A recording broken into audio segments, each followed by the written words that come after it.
David fell in love with Jonathan, the son of King Saul. Sa ngayon, I'm in a relationship na kasama ko is a guy. Oh! Nagloko ko! Ano ngayon ha? Ano ngayon? Sige!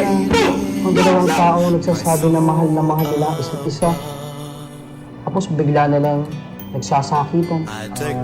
Parang mabait lalaki din yun eh. Ngayon, syempre may sakripisyo. Handa mong gawin lahat para doon sa taong minamahal mo para mapasaya mo siya. Although believe ako na may mga ibang bakla na they could honestly say na yung mga boyfriend nila na lalaking totoo, love din daw sila, okay? They went out in the field, they took off their clothes, they hugged and they kissed each other, and they swore an oath to each other, eternal friendship. Ako yung tipo ng tao, kahit pamilya ko, tatakwil ko. Basta tayong dalawang magkasama. Ayoko maging masamang tao.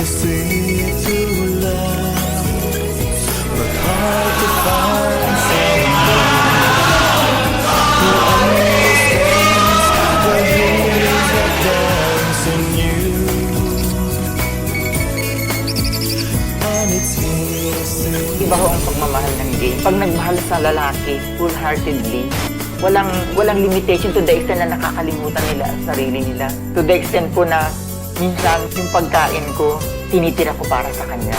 Para makakain lang siya. Kasi importante naman dun is, nagmahal ka eh.